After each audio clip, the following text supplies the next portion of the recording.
misaotranao jeso malalo tratrizao fotoana mamizao ianaranay antongotrao izahay izay mpianatrao koambitenenare jeso malalo izahay iaino tsaranao ka irote niavy aminao itoetsapetsakao amponaya koambitenenare jeso malalo izahay iaino tsaranao ka irote niavy aminao itoetsapetsakao amponaya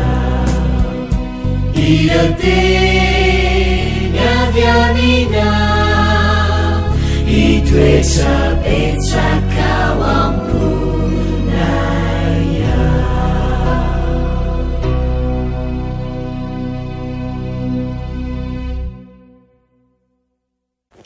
Falmerabantsika tsirairay avindray amin'ity alakamisy fa 1 volana janoary ity tonga fandraisana ny lesona ho an'ny tanora zokiny isika anio manasanao narak' izany hatramin'ny farany alohan'ndirantsika ny amin'ny lesona anio dia hivavaka isika. Ny Andriamanitra tsara indrindra mbola velom-pisaorana anao izahay noho ny amin'ny fitahianao sy ny fitantananao anay.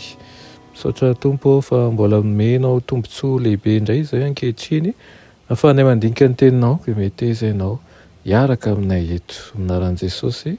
Amen. Lohatenin'ny lesonantsika androany dia manao hoe ambom-pirenena.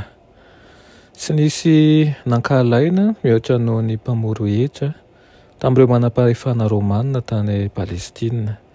Nahasosotra tsy ankijanona ny jiosy ny hetra izay nampiaro ny firenena vahiny ka nampatsiahy azy ireo fa niala amin'ny fahaleovantenany. Ary ny mpamory hetra dia tsy fitaovana nampahory Romanina fotsiny fa mpanao ankerany noho ny amin'ny tenany ihany koa ka manan-karena tamin'ny fandanian'ny olona izy. No heverina ho namadika ny voninahitry ny firenenany jiosy anankiray izay nandray an'izany andraikitra izany teo am-pelantanan'ny Romanina. Natao tsinitsinina ho mpivady-pinoana mihitsy izy ary nisokajiana ho isan'ny olona ratsy indrindra teo amin'ny fiarahamonina. Ny fiantsonan'ny Matio iray amin'ireo mpianatry Kristy dia niteraka fahatezerana lehibe fa nitsakitsahana ny fombafomba ara-pivavahana sy ara-tsosialy ary ara-pirenena ny fidy mpamoro hetra ho anisan'ny mpanompony izay akaiky azy.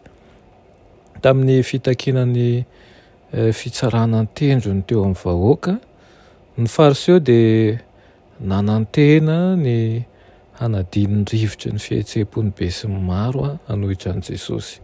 Kanefa na dia nihevitena ho ambony aza ny fariseo dia tena ratsy noho ireo no hamaivona tokoa izy ireo. Ny mpamory hetra dia tsy nihevitena ho ambony loatra, tsy nihevitena ho nahay ihany koa ka dia nisokatra kokoa tamin'ny fitaoman'ny fahamarinana izany. Tamin'ny andron'i Kristy ny fitiavan-tena sy ny avinavina ary ny fitsaranantendrony dia nanorina mafy sy avo ny rindrin'ny fisarahana teo amin'ireo voatendro mpiambina ny fitoerana masina sy ny firenena hafa rehetra eto tany. Saingy tonga hanovan'izany rehetra izany ny mpamonjy.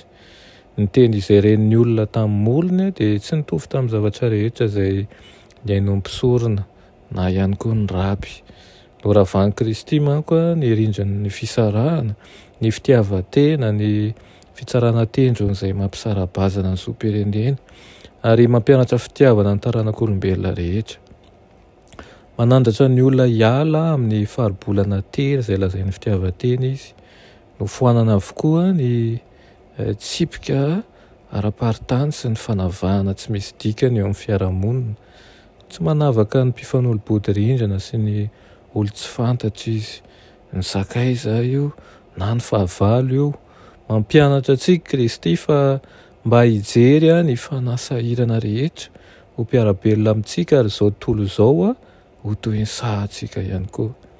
nandasy nanombo ny tompony voninahitra ny firenena jiosy satria tsy natakatra ny soratra masina nanambara ny fiaviana izy ireo tao anatin'ny fanambony tena sy ny fiavonavonany ary ny fanambony tenany variana loatra tamin'ny adiny madinidinika momba ny toerana sy ny momba ny fahefana izy ireo ka tsy afaka nianatra ny ten'Andriamanitra tamin'ny fofeny vavaka. Anohan'izany ny anton'izany ihany dia maro amin'izao tontolo izao tsy ahavita fiomanana amin'ny fisehoan'i Kristy fanondroany satria variana ny amin'ny ady lavareny eto amin'ity izao tontolo izao ity. Nisaraka tamin'Andriamanitra ny mpanoratan-dalàna sy ny fariseo no ny fireharehany. Ny sekoly fianarana tany Jodia ary feno fanandratan-tena ireo mpitarika an'ireo sekoly ireo. Ny hevitra izy ireo fa nanana ny fahazavana rehetra izay nomena an'izao tontolo izao. Nanantena ny atongava Mesia ho andriana ranofo izy ireo mba hanandratra ny firenena jiosy ho ambony firenena hafa rehetra ambonin'ny tany. Rehefa nitombo ny fahatoki-tenany dia nihena ny fiankinany amin'Andriamanitra. Nandeha tamin'ny lalany avy izy ireo ka feno ny fahaleovantena sy ny fahamarinany tena ny fiainany. Ary izany ihany koa no tokony hatonga sainantsika amin'ny dia izay ataontsika mba tsy ho lasa tahaka an'ireo mpanoratan-dalàna sy fariseo ireo any isika ka tsapa mandrakariva fa mila mianatra ny ten'Andriamanitra, mila manara-dian'i Kristy, mila fanetrehitena, mila ihany koa mahatsapa fa mila mandray ny fanahy masina mandrakariva. Mba ho aminao anie zany lesona zany amin'ity an'ity vavakisika.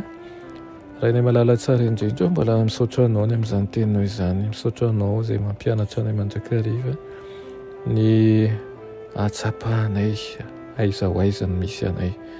Mangataka ny fanahinao masina mba hiasa ao anatinay ka ny fotoana izay anananay dia ho raisinay ho zava-dehibe tokoa satria na izahay ary dia tsy mahalala ny sisa andro iainanay fa tianay ny mametraka izany eo am-pelantananao. Ny tsirairay avy izao mba hitombo finoana aminao ka arakaraky ny hitombohan'ny fotoana dia mba hitombo fahamasinana sy hahatsapa ny asa fanompoana anao tokoa izahay. Amin'ny anaran'i Jesosy, amen.